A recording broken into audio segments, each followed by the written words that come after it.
All right, post-SEC Media Days edition of Dog Walk Talk, and right off the top, we've got some news. Palmer Tom's Kirby Smart finally got that national championship-worthy contract extension.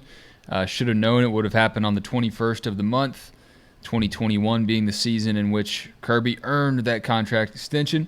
Palmer, I'll give you the floor. How did Kirby earn it, and anything about the details surprise you? About $112.5 million over 10 years, escalates from 10.25 in 2022 up to, 13 in 2031, is that right? Goes from 10.25 in 2022 to 12.25 in 2031. That's right. Which sounds so far away as I say that. Once today I typed in 2031, and I was like, nope, I don't need the extra 2 in there. I need a 3. It's been a long week here between SEC Media Days and moving and the Kirby Smart contract, but a well-deserved raise for him. Looking over the course of his career, I did a little bit of that this week as I wrote about him, for our countdown to kickoff. Smart at 46 years old, we wrote about him there. But, in 6 seasons at the helm at Georgia, he's led the Bulldogs to a national championship game appearance, 2 college football playoff appearances. Both of those have ended in the college football playoff national championship game. An SEC championship, 4 Eastern Division crowns, 66 wins, 6 bowl wins. 5 of those have been New Year's 6 bowl games. They've appeared in 5 New Year's 6 bowl games. And he has twice been named SEC Coach of the Year, coached 11 first-round picks and 45 NFL draftees overall. All that in 6 years. That's it? That's it. And so I think that Josh Brooks, Jerry Moorhead, they told us that this was coming a long time ago. We've known that this was coming. He was going to be rewarded for the success that he had in 2021, historical season for Georgia, and he's getting a historic contract here. He's the highest paid, public university coach. He could be the highest paid coach in all of college football. The exact details of where Kirby stacks up aren't known. Thank you, Lincoln Riley and USC, for being a private school.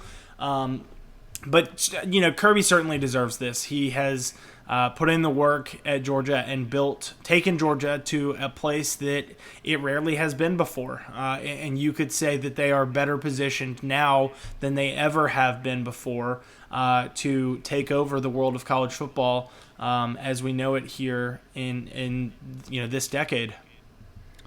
I just wrote today just my reaction. I was already going to write about this topic, but I felt like it fit given the news today. The decision that Kirby Smart made that I felt helped his team win the national championship. And if you watch the Year of the Dog documentary special on the SEC Network, if you can watch it on demand, if you go to the Watch ESPN app, the first thing that they highlight in that documentary is Georgia's skull sessions, which is something that Kirby Smart leaned on a sports psychologist named Drew Brannon to help out with the team. And I thought it was a sign of Kirby Smart evolving as a coach. Every few years, I think he has to take inventory of where he is as a head coach, and I think he did that within the first few seasons at Georgia. He started off super gung-ho, had his fingerprints all over everything in the program, didn't delegate too much. Now he's learned how to delegate, not only delegate, but look at factors, look at things outside the program that he didn't come up with, that he didn't design, that he didn't think about himself. And leaning on a guy like Dr. Drew Brannon was one big indicator to me that Kirby Smart evolved as a coach. It really impressed me that he found a way to unite his team, unite his players, bring them all together. And that's a hard thing to do in this day and age, whether you're talking about personal differences, political differences, whatever. Take all that off the table. We're all staring at smartphones and screens every day. We're not connecting as people, but Kirby still found a way through these skull session exercises to get, not just people, but college kids to connect as people, connect as a team, And I think it was not only the most important decision that Kirby made to help his team be the best team they could be. Yeah, they had a ton of talent. Georgia's always had a lot of talent. Not only did he bring a talented group of players together, and not only was that an important decision and call for him to make in this season, I think it was an important decision for him to make in his career. And without it, Georgia doesn't win a championship, and Kirby doesn't have this contract extension. So a lot of content on this contract deal. Palmer's got it covered. I've kind of written my one zoomed-in focus on why it was important and why it happened over at DawgsHQ.com. We have a special going right now, $10 for 1 year and $1 for 1 month. All right, Palmer, let's get on to our originally scheduled business and talking about SEC Media Days. We heard from Kirby. We heard from Stetson Bennett, Nolan Smith, and Cedric Van Pran. You've written about 8,000 articles since they wrapped up yesterday. With all that on the page and everything printed out, what's the first thing that comes to mind when I say Georgia football's 2022 SEC Media Days performance? Yeah, I like you said, it feels like there's been just a million different things to write about from it, and I think if you take the entirety of the day and you were to bring it down to one word, it is complacency, and it is Georgia not wanting to be complacent with that 2021 national championship that we've mentioned already here a couple times with Kirby's contract, but it was mentioned more than a couple times yesterday.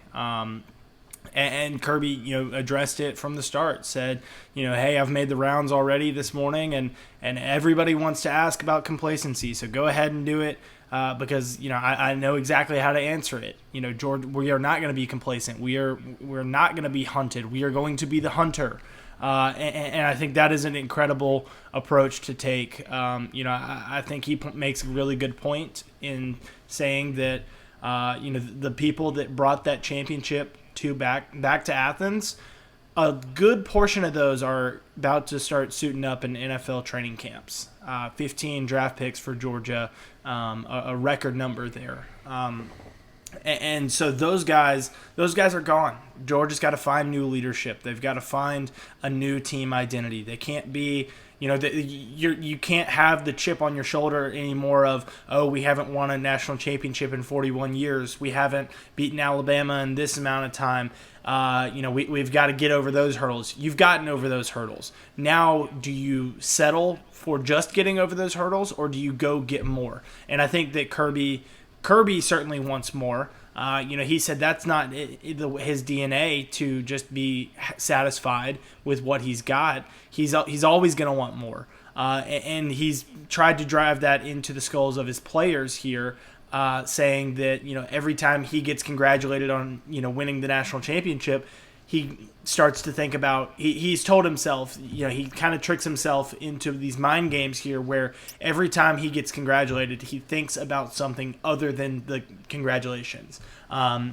Says thank you like he should, but also starts to think about, okay, how am I going to go do that again? What do I need to do to get there?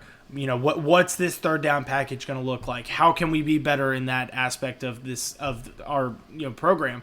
What recruits do I need to call? How can I get back there to that point, to that mountaintop? He's been at the mountaintop before as a assistant coach. He's been with teams that have tried to get back to that mountaintop. 2004 at LSU, he joined the staff there under Nick Saban. They haven't won the national championship in 2003, so he's seen how complacent people can be. That LSU team didn't have the best of years. They didn't make a push for another national championship. But you go to Alabama, 2009 they win it. 2010 they're right in the thick of it. 2011 they win it. 2012 they win it again. And so 2015 they were in the national championship game, won that. Obviously, Kirby wasn't around in 2016 as he made his way to Georgia, but they made it again in 2016. So he has seen programs that are going after a second straight national championship. He knows not to settle, and he's starting to get that point through the skulls of his players. Yep. Kirby won the day, I feel like, other than Sam Pittman talking about his hog statue at his lake house. I think that was still the best quote of the day, but Kirby's, the hunting is coming from this direction. It's a pretty badass line for Kirby to drop. It was great to hear from Stetson. I think he's getting a little bit more comfortable in that role. Last time we spoke, I talked about how excited I was to hear him kind of shoot from the hip a little bit. I still feel like he did that some. He didn't have entirely canned answers like a lot of quarterbacks I feel like are trained to do, a lot of players are trained to do.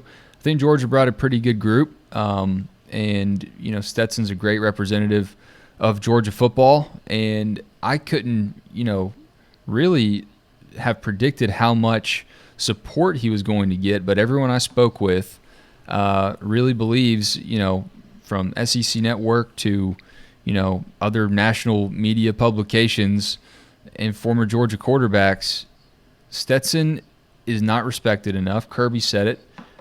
Stetson kind of bashfully accepted Kirby's comments, but I think it motivates him. He'd be lying if he said it didn't motivate him at all. And we learned a lot from him. Nolan Smith is a fantastic vocal leader of the team, is what I learned. And Cedric Van Pran is just a dude. He's chill, he's calm, but when you watch his tape, you don't want to be between him and the end zone. I can guarantee you that. With all that said, we are going to take a break here, and the rest of this episode, I'm going to include press conference sound from Kirby Smart, from Stetson, from Nolan Smith, and from Cedric Van Pran. Now, for our YouTube viewers, the episode's going to end here because we've already published all of those interviews separately on our YouTube page. For the audio-only listeners, just buckle up and listen to the Dogs as we get closer and closer to camp. As I mentioned at the beginning of the episode, if you're listening for free, really encourage you to go check out DawgsHQ.com, the subscription side of things, $10 for a year and $1 for a month. You don't have to be making Kirby Smart money to try us out, so definitely encourage that. And stay tuned to DawgsHQ.com for a lot of things that we haven't even published yet, observations that we haven't even thought about yet because they haven't marinated enough in our mind yet, that will come up on the site over the next few days as we get closer and closer to the team actually putting on pads and practicing for Oregon. Can't wait. Palmer, my last big takeaway from yesterday, everybody was very excited to just talk about football and not talk about NIL and the transfer portal and everything else, conference expansion. I think everyone gets it. These things are changing. Let's talk about football. Absolutely. I mean, totally that way. And, I think that SEC Media Days is kind of that unofficial start date to the season as we're just a matter of weeks away from the team reporting to fall camp here in Athens.